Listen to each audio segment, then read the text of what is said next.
Huyo anasema angeenda police station ama Kemboi. Sasa tukuje hapa kwa Kemboi. Kuna msichana amekuja inbox yangu ni keep 6. Mkale. Akakuja inbox yangu akaniambia venye amesumbuka venye wanasumbuana. Akaniambia ametry kila njia ya kuambia Mwarabu amrudishe Kenya. Mara akamwambia sijui ni mtu amekufa, Mwarabu hakumruhusu aende Kenya. Mara akamwambia sijui nini, Mwarabu hajamruhusu aende Kenya. So aliniuliza ni advice gani naweza fanya?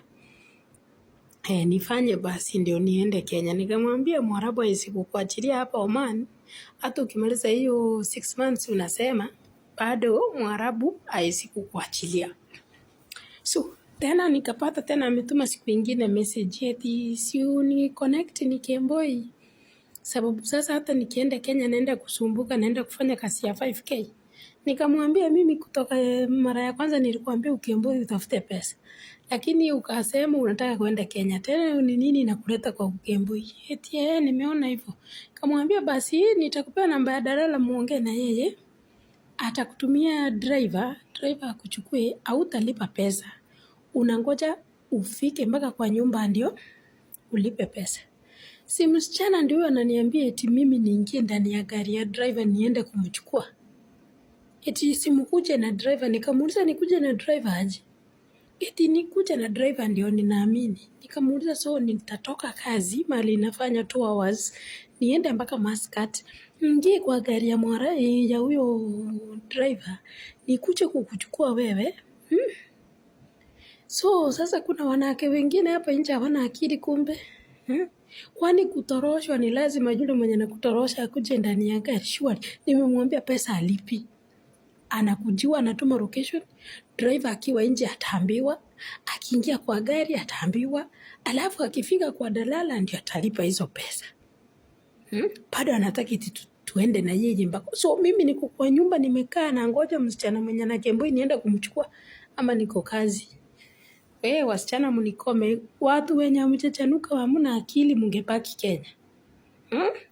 Mungepaki Kenya. Warabuni ni watu wachanja, ndio wanatakiwa chenzi, wakorofi kama mimi. Lakini kama wewe sasa ni yule wa SDA na uko hapa Saudia. Watu wa SDA hawako ghalifu. Wale wako ghalifu na ni wa SDA ni wale wachanja wenye wanajifanya wako ndani SDA lakini ni malaya. Hakuna mu-SDA huko mwenye anaamini Mungu. Wewe kama ulitoka kwenu huko umejua uchanja wowote shauri yako eti unataka mimi niingie ndani ya gari nikuje kukuchukua na drive. Are you normal surely?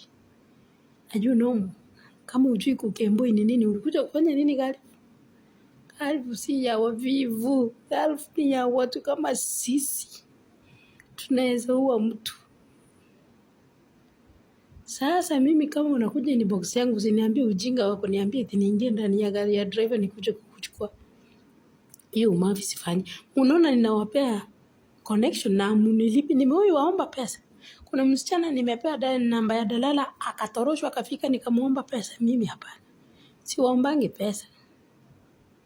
Ninawasaidia lakini ukiniambia eti niingie ndani ya gari ya driver nikuje kukuchukua, sivyo niko kwa nyumba na niko kazi, hiyo mtakoma.